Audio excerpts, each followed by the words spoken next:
آپ نے جلا ہوا جنگل دیکھا ہے نا؟ وہ یہاں سے بس 7-8 میل کی دوری پر ہے۔ اور آپ کو پتا ہے یہ گھر کس کا ہے؟ نہیں، میں نے پرتجسس انداز میں کہا، یہ ایک اچوت بلو رام کا گھر ہے جی۔ 4-5 سال پہلے تک یہ بندہ راج بھون کے بھنگی خانے میں کام کرتا تھا۔ بھون کا خاندانی چاکر تھا، پھر اس بیچارے کو کوڑ ہو گیا۔ اس کو راج بھون سے نوکری سے نکال دیا گیا، بلکہ شہر سے نکلنے کا حکم دیا گیا۔ کافی سمے تک تو بلو رام کا کچھ پتہ نہیں چلا۔ پھر زرگا کے 2 شکاریوں نے بتایا کہ بلو رام اپنی پتنی اور 2 بچوں کے ساتھ کچے کے قریب جنگل میں کٹیا بنا کر رہا ہے، اور یہ اسی بلو رام کا گھر ہے جی۔ مبارک علی کے لہجے میں طنز تھا۔ میں اور عمران حیران رہ گئے۔ جان بچانے کی خاطر انسان کیا کچھ کرتا ہے، اور کبھی کبھی کس درجے تک گر جاتا ہے۔ زرگا کی اونچی شان والے راجا وشواناتھ عرف حکم کو پناہ ملی، پیتی تو کہاں؟ مبارک علی نے کہا، اگر ہمیں ان سگنلز کی مدد حاصل نہیں ہوتی تو ہم کبھی یہاں تک نہ پہنچتے، اور اگر پہنچ بھی جاتے تو شاید یہ نہ سوچتے کہ حکم جی اور اینڈرسن صاحب بہادر نے اس کمین کوڑی کے گھر کو اپنی پناہ گاہ بنایا ہوئے گا۔ 5 منٹ گزر گئے، 6واں اور 7واں منٹ بھی گزر گیا۔ اب حرکت میں آنے کے سوا کوئی چارہ نہیں تھا۔ مبارک علی کے اشارے پر کمانڈوز نے گھر کی کھڑکیوں اور دروازے پر چند راؤنڈ فائر کیے۔ جواب میں اندر سے تابڑ توڑ گولیاں چلی، اور ہمارا ایک کمانڈوز کندھے پر گولی لگنے سے شدید زخمی ہو گیا۔ اندازہ ہو رہا تھا کہ اندر والے بھرپور مزاحمت کا ارادہ رکھتے ہیں۔ ہمیں اب اپنا لاہعمل سوچنا تھا۔ سورج ڈھل گیا تھا، اور اب جلدی شام کے سائے تاریکی میں بدلنے والے تھے۔ تاریکی کے بعد گھر کے اندر گھسنے کی کامیاب کوشش کی جا سکتی تھی۔ ہم نے اس کے لیے صلاح مشورہ شروع کر دیا۔ جو ہی تاریکی گہری ہوئی، ہم نے اپنی کارروائی کا آغاز کر دیا۔ اس کام کے لیے عمران نے سب سے پہلے خود کو پیش کیا۔ مبارک علی بھی اندر جانے پر آمادہ تھا، مگر پھر اسے باہر کی ذمہ داری سونپ دی گئی۔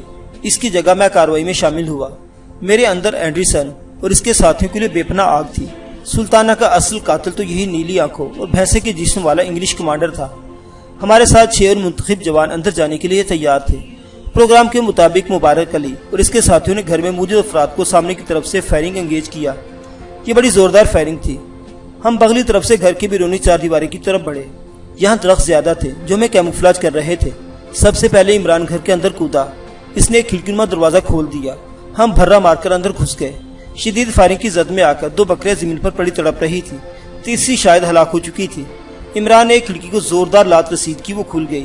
ایک رائفل بردار گورا عمران کے سامنے آیا، مگر اس کی تیزی عمران کی تیزی کا مقابلہ نہیں کر سکی۔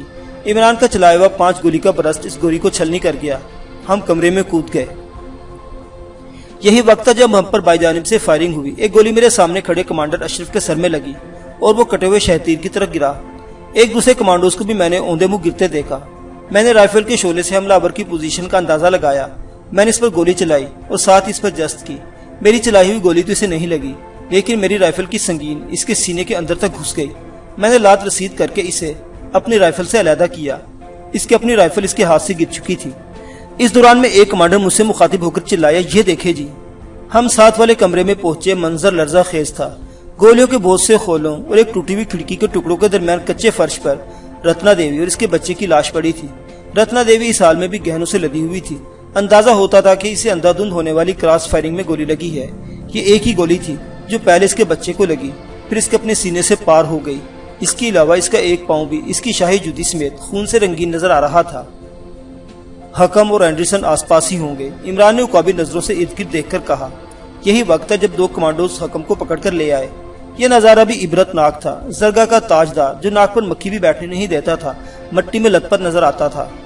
اس کے کامدار سنہری پگڑی اس کے گلے میں جھول رہی تھی۔ اس کا رنگ ہلدی ہو رہا تھا۔ یہ بھوسے والے کمرے میں چھپے ہوئے تھی۔ کمانڈو نے اطلاع دی، یہ پستول ان کے لباس سے نکلا ہے۔ دوسرے کمانڈوز نے بھرا ہوا قیمتی بریٹا پسٹل میری طرف بڑھا دیا۔ لگتا تھا کہ گرفتاری کے وقت وشواناتھ عرف حکم جی نے تھوڑی بہت مزاحمت بھی کی تھی۔ اس کا چگانا لباس ایک طرف سے پھٹا ہوا تھا اور انگلیاں بھی زخمی تھی۔ تلاشی لے لی ہے؟ میں نے پوچھا۔ نہ ہی جناب، کمانڈنگ افیسر نے جھجکتے ہوئے کہا۔ تلاشی لو، میں نے کہا۔ حکم گرجا، اپنے گندے ہاتھ ہم سے دور رکھو، ہمارے پاس کچھ نہیں۔ میں نے رائفل کی نال حکم کے سینے کی طرف کی اور انگلی ٹریگر پر رکھتے ہوئے کہا، ان کے ہاتھ کتنے بھی گندے ہوں مگر اس شخص کے ہاتھوں سے گندے نہیں جسے تم اچھوت اور کوڑی کہتے ہو اور جس کے گھر میں پناہ لیے ہوئے ہو۔ میرے اشارے پر کمانڈو آگے بڑھا اور اس نے حکم کی مزاحمت کی پرواہ کیے بغیر اس کی تلاشی لی۔ حکم کی آنکھوں میں ہر وقت جلتی ہوئی آگ کی جگہ اب راکھ نظر آ رہی تھی۔ اس کا چہرہ کسی نہایت قیمتی لیکن ٹوٹے ہوئے فانوس کی طرح تھا۔ اس سے چند قدم کے فاصلے پر اس کی چہیتی پتنی اور بچے کی لاشیں پڑی تھی۔ غالباً اس میں اتنی ہمت نہیں تھی کہ وہ ایک نظر انہیں دیکھ ہی لے۔ کمانڈوز اسے گن پوائنٹ پر باہر لے گئے۔ مبارک علی ایک کمرے سے یہاں کے مکینوں کو نکال کر لے آئے۔ یہ ایک ادھوڑی عمر عورت اور اس کے 2 لڑکے تھے۔ لڑکوں کی عمریں 18-20 سال رہی ہوں گی۔ میں یہ دیکھ کر چونکا کہ عورت کے ہاتھ کوڑ زدہ ہے۔ یہ غریب صورت عورت صورتحال کی سنگینی کے سبب تھر تھر کانپ رہی تھی۔ ان کو بھی باہر لے جاؤ، میں نے مبارک علی سے کہا۔ اس نے میری ہدایت پر عمل کیا۔ عمران نے ایک چھوٹے سے دروازے کی طرف اشارہ کیا۔ وہاں سے گولی چل رہی ہے۔ میرا خیال ہے کہ صاحب بہادر اینڈرسن صاحب وہاں چھپے ہوئے ہیں۔ اگلے 2-3 منٹ میں یہ بات ثابت ہو گئی۔ اینڈرسن وہیں موجود تھا۔ اس کے پاس ایک LMG تھی اور یقیناً کافی تعداد میں راؤنڈز بھی تھے، مگر جو کچھ بھی تھا اپنی تمام تر ہوشیاری اور دیدہ دلیری کے باوجود وہ اس چھوٹی سی کوٹری میں ایک چوہے کی طرح ٹریپ ہو چکا تھا۔ ایک گوشت خور سفید چوہا ذہانت اور دلیری میں خود کو حریف آخر سمجھتا تھا اور بات بات پر تاریخی حوالے بھی دیتا تھا۔ وہ حیات زرگاہ میں کمانڈر ان چیف کی حیثیت رکھتا تھا، مگر اب ہمارے اس کے درمیان ایک بوسیدہ چوبی دروازے کی سوا اور کچھ نہیں تھا۔ میں نے بآواز بلند کہا، اینڈرسن صاحب باہر آ جاؤ، اس کے سوا تمہارے پاس اب کوئی راستہ نہیں۔ چند سیکنڈ بعد یہی بات عمران نے بھی دہرائی۔ کچھ دیر تک اندر خاموشی طاری رہی، پھر اینڈرسن کی بھاری بھرکم آواز ابھری۔ وہ برٹش لب و لہجے میں بولا، کیا تم ضمانت دیتے ہو کہ میں گرفتاری دے دوں تو تم گولی نہیں چلاؤ گے؟ میں نے کہا، اینڈرسن صاحب تم کوئی بھی شرط منوانے کی پوزیشن میں نہیں ہو، تم ہاتھ اٹھا کر باہر آ جاؤ، ہم تمہیں زندہ گرفتار کرنا چاہتے ہیں۔ ہمارے درمیان مختصر مکالمہ ہوا، پھر ہماری ہدایت کے مطابق اینڈرسن نے اپنی خطرناک LMG کھڑکی سے باہر پھینکی۔ تب اس نے دروازہ کھولا اور باہر نکل آیا۔ وہ فوجی وردی میں تھا۔ اس نے دونوں ہاتھ سر سے بلند کر رکھے تھے۔ اسے 3 افراد سے مسلح کمانڈوز نے نشانے پر لیا ہوا تھا۔ اس کی ذرا سی غلط حرکت اس کے لیے موت کا پیغام بن سکتی تھی۔ تب میں نے دیکھا اس کا ایک کندھا خون آلود ہو چکا تھا۔ گھٹنوں کے بل بیٹھ جاؤ، میں نے گرج کر کہا۔ وہ ذرا سا جھجکا، پھر اسے اپنے گھٹنے زمین پر ٹیک دیے۔ فوری موت سے بچنے کے لیے اس نے اپنے ہاتھ بالکل سیدھے کھڑے کر رکھے تھے۔ اس کے بعد جو کچھ ہوا اس کی توقع اینڈرسن کو نہیں تھی۔ میری چلائی ہوئی گولی اینڈرسن کے سینے پر لگی۔ اس کا منہ بے ساختہ کھل گیا اور آنکھیں حیرت سے پھٹ گئی۔ گولی کے جھٹکے سے اس کی کیپ اچھل کر دور جا گری۔ میں نے کہا، اینڈرسن صاحب یاد کرو، اس طرح کا سین پہلے بھی دہرایا جا چکا ہے۔ 18 گاؤں میں سلطانہ راجپوت نے بھی اس طرح ہتھیار پھینکے تھے اور خود کو تمہارے حوالے کرنا چاہا تھا، لیکن تم نے اس کی حوالگی قبول نہیں کی تھی، تم نے اسے مار ڈالا تھا۔ اینڈرسن کی حالت ایک زخمی درندے کی سی تھی، مگر اس کی بے پناہ تکلیف کے سامنے اس کی درندگی بے بس تھی۔ اس نے دونوں ہاتھوں سے اپنا سینہ تھام لیا اور دوزانو بیٹھ گیا۔ میں نے دوسری گولی اس کے سر پر ماری۔ وہ اس کا رخسار توڑ کر سر میں گھس گئی۔ وہ اوندھے منہ گرا اور اس کا لہو ایک ریلے کی طرح دروازے کی طرف بہتا چلا گیا۔ میری آنکھوں میں آتشی سی نمی تھی۔ جی تو چاہتا تھا کہ اس کی لاش پر بھی گولیاں برسائی جائیں، لیکن پھر خود پر ضبط کیا۔ عمران کا چہرہ بتا رہا تھا کہ میں نے جو کچھ کیا ہے وہ اس کی بھرپور تائید کرتا ہے۔ یہ بھی مر گیا ہے جی، مبارک علی نے ایک گوشے کی طرف اشارہ کیا۔ یہ ایک اور مقامی کی لاش پڑی تھی۔ کالے رنگ کا یہ دبلا پتلا شخص اس گھر کا سربراہ بلو رام تھا۔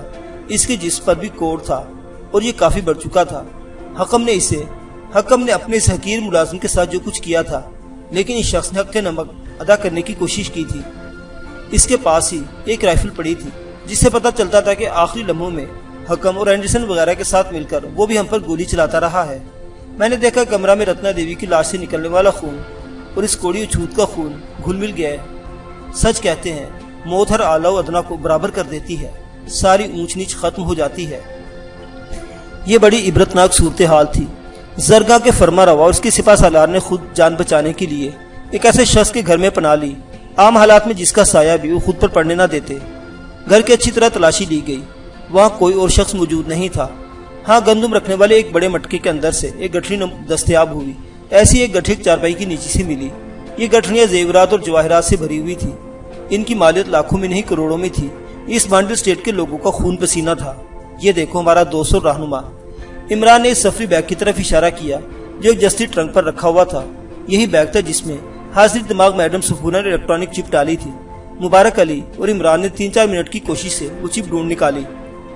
ہم باہر پہنچے تو وشواناتھ عرف حکم جی کو بند جیپ میں بٹھایا جا چکا تھا۔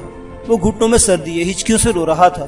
عمران نے کہا، کتنا ہمدرد راجہ ہے، زرگاہ میں ہونے والے جانی نقصان پر پھوٹ پھوٹ کر رو رہا ہے۔ زرگاہ میں ہونے والے جانی نقصان پر نہیں، اپنی چہیتی پتنی اور بچے کی موت پر۔ میں نے کہا، زرگا میں تو اس سے 10 گنا نقصان بھی ہو جاتا تو اس کے کان پر جوں نہ رینگتی۔ وہ بولا، دیکھو تم کہتے ہو کہ ہم ٹی وی چینلز والے ہر واقعے کا منفی پہلو دیکھتے ہیں، اب تم خود منفی پہلو دیکھ رہے ہو۔ میرے خیال میں راجہ صاحب کے رونے کی وجہ صرف اور صرف یہ ہے کہ وہ اپنے بعد زرگا سے انجام کا غم کر رہے ہیں۔ اب شراب خانوں میں دھڑا دھڑ شراب بنانے والے مزدوروں کے گھروں کے چولہے کیسے جلیں گے؟ اب کون خیال رکھے گا غریبوں کا اور ان کی خوبصورت بیٹیوں کا؟ اب مسکین انگریز پردیسیوں کی مہمان نوازی کس کے ذمہ ہوں گی؟ اب یہاں ناچ گھروں میں رات دن خون پسینہ ایک کرنے والی شریف عورتیں اور نیک خواجہ سرا زندگی کی گاڑی کیسے کھانچیں گے؟ اف، ایسی پتہ نہیں کتنی سوچیں چکرا رہی ہیں حکم صاحب کے دماغ میں۔ ہماری آواز حکم تک نہیں پہنچ رہی تھی، لیکن کمانڈوز اس کے لیے جو توہین آمیز نعرے لگا رہے تھے وہ ضرور اس کے کانوں تک پہنچ رہے تھے۔ یہ انجام تھا اس آرام طلب عیش پرست شخص کا جس نے دنیاوی لذتوں کے بدلے دھیرے دھیرے اپنے سارے اختیار عیار گوروں کے حوالے کر دیے تھے اور یوں اپنے عوام کی بربادی کا سبب بنا تھا۔ عمران نے کہا، مجھے حکم کو دیکھ کر برادر محترم شہنشاہ جہانگیر صاحب یاد آ رہے ہیں۔ کیا مطلب؟ سنا ہے کہ بھائی جہانگیر صاحب نے بھی آخری دنوں میں اپنے سارے اختیارات میڈم نور جہاں، میرا مطلب ہے کہ ملکہ نور جہاں کے حوالے کر دیے تھے۔ لگتا ہے کہ یہاں زرگا میں حکم جی نے بھی انگریزوں کے ساتھ کچھ اسی طرح کا پیکج کیا ہوا تھا۔ کچھ نرم و ملائم کچا گوشت، 2-3 کلو بنووا گوشت اور انگریزی شراب کی 2-4 بوتلیں، باقی سب کچھ انگریزوں کے پاس۔ یہ اگلے روز دوپہر کی بات ہے۔ چوہان کو اس کی آخری آرام گاہ تک پہنچا دیا گیا۔ اپنے اس درینہ دوست اور ساتھی کو الوداع کہتے ہوئے میں کرب کے کئی جانکا مرحلوں سے گزرا۔ راج بھون میں اب جشن کا سما تھا۔ راج بھون کے عظیم الشان دروازے عام لوگوں کے لیے کھول دیے گئے تھے۔ بھون کے اندرونی حصوں کے سوا وہ ہر جگہ دندنا رہے تھے، ناچ رہے تھے، گا رہے تھے۔ نعرہ زنی کی گونج سے کانوں پڑی آواز سنائی نہیں دیتی تھی۔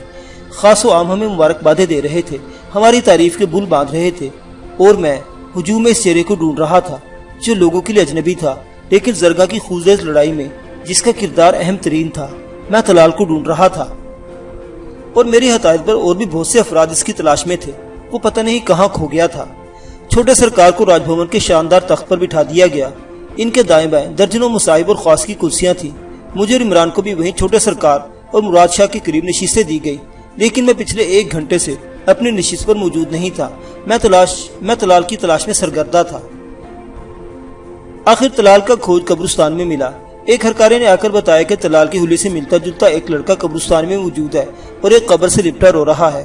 میں 2 محافظوں اور اس ہرکارے کے ساتھ قبرستان پہنچا۔ میں نے طلال کو دوری سے پہچان لیا۔ وہ سلطانہ کی قبر پر موجود تھا۔ اس نے اپنا سر گھٹنوں میں دیا ہوا تھا اور ہچکیوں سے رو رہا تھا۔ باقی لوگ فاصلے پر ہی کھڑے رہے۔ میں آگے گیا اور طلال کے کندھے پر ہاتھ رکھا۔ اس نے اپنا تتر بتر چہرہ اٹھا کر مجھے دیکھا اور پھر مجھ سے لپٹ گیا۔ وہ بلند آواز سے رونے لگا۔ وہ بس ایک ہی فکرہ کہے جا رہا تھا، خالو جان وہ چلی گئی۔ اس نے میری آنکھیں ایک بار پھر نم کر دی۔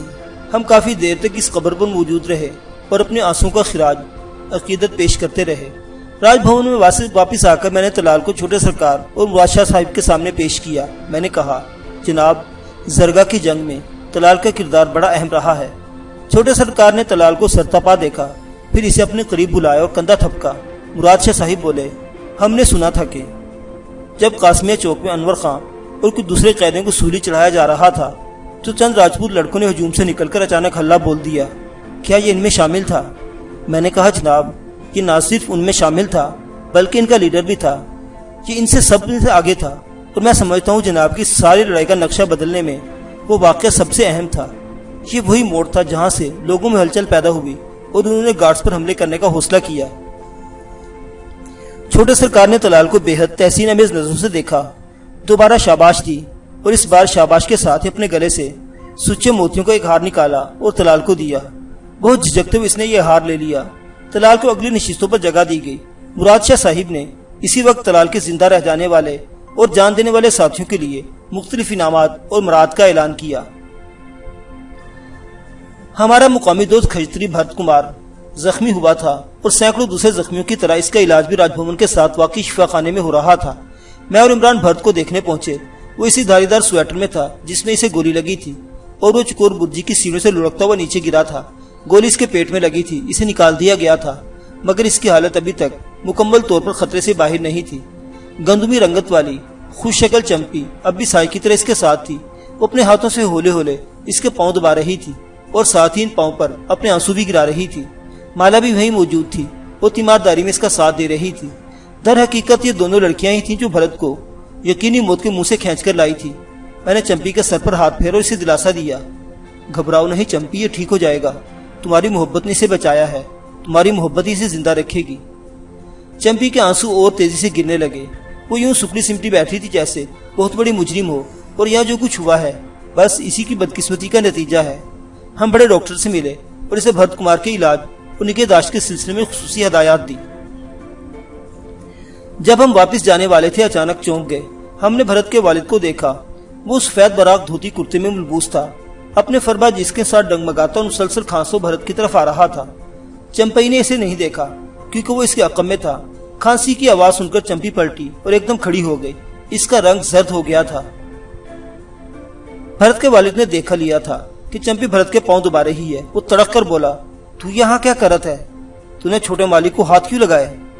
تجھے دیا نہیں آئی؟ کیا کام تھا تیرا یہاں؟ کیا کام تھا؟ اس نے ہاتھ میں پکڑی چھڑی سے چمپی کو ٹوکے دیے۔ مالا جھپٹ کر آگے بڑھی۔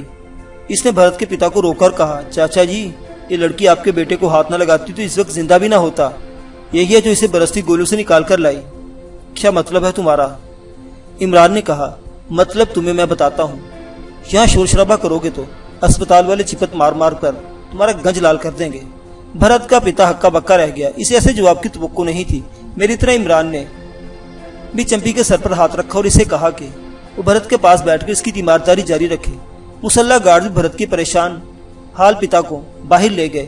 میں نے انچارج گارڈ کو سمجھایا کہ وہ بھرت کے اس خردماغ باپ کو ساری بات بتائے اور اسے وارننگ دے گئے اگر اس نے چمپی یا اس کی والدہ کی طرح میلی آنکھ سے بھی دیکھا تو اس کا کھانا خراب ہو جائے گا۔